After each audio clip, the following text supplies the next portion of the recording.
আজকে ভিডিওটা দেখা মাত্র শেয়ার করবেন, কারণ বাংলাদেশের ছাত্রনেতা ওসমান হাদিকে গুলি করেছে কে? এই প্রশ্নে রীতিমতো জর্জরিত বাংলাদেশের মোহাম্মদ ইউনূস সরকার। অবস্থা এতটাই খারাপ জায়গায় চলে গেছে যে পুরো বিষয়টিকে তারা ভারতের দিকে ঘুরিয়ে দেওয়ার চেষ্টা করছেন। যখন ভারতের বিপক্ষে এই ওসমান হাদি একাধিক স্টেটমেন্ট দিতেন দিনের পর দিন, যখন ভারতের ম্যাপকে তিনি বিকৃত করে সোশ্যাল মিডিয়ায় পোস্ট করতেন, যখন ভারতের সাম্রাজ্যবাদ, ভারতের ইতিহাস, মুক্তিযুদ্ধর ব্যর্থতা, এইসব কথা নিয়ে বড় বড় লেকচার দিতেন, তখন বাংলাদেশের কিন্তু কূটনৈতিক সম্পর্ক রক্ষা করা দায় ছিল না। আর আজকে হঠাৎ করে কোনো অজানা আততায়ী ওসমান হাদিকে গুলি করার পরই তাদের ভারতের কথা মনে পড়েছে।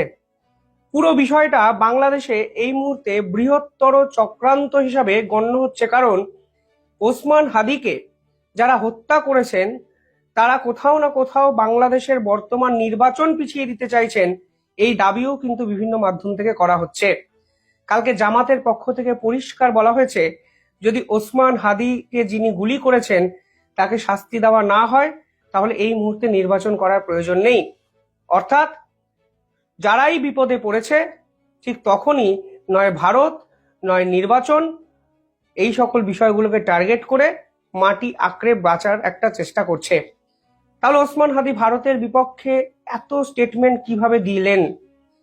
এবং ওসমান হাদি কি ভেবেছিলেন যে ভারতকে তিনি দিনের পর দিন যা ইচ্ছা তাই বলতে পারেন?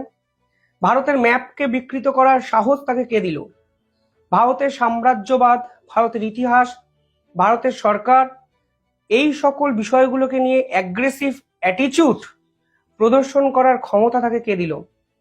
কোথাও না কোথাও নেতা হলে থামতেও কিন্তু জানতে হয়, তা কিন্তু এই ঘটনা পরিষ্কার করে দিল।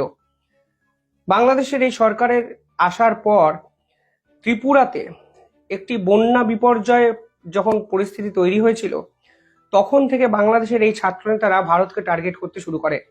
তারা প্রথম স্টেটমেন্ট দিয়ে বলেছিল সেদিন ত্রিপুরায় সেই ডম্বুর বাঁধ, তার জল নাকি ভারত ইচ্ছাকৃত ছেড়ে দিয়েছে। পরবর্তীকালে ইলিশ মাছ ভারতে পাঠানো হবে না, বস্ত্র শিল্পের যে কটন তা ভারত থেকে আমদানি করা হবে না, এমনকি সেভেন সিস্টার্স ভারত থেকে কেড়ে নেওয়া হবে, শিলিগুড়ি করিডর ভেঙে দেওয়া হবে, শিলিগুড়ি করিডরের সামনে পাকিস্তানের গৌরী মিসাইল ডিপ্লয় করা হবে, কলকাতা শহরকে 4 ঘন্টার মধ্যে দখল করা হবে, সীমান্তে পিঠ দেখানোর দিন শেষ করবে বিজিবি। একাধিক এমন স্টেটমেন্ট সরকারি দপ্তর থেকে এসছে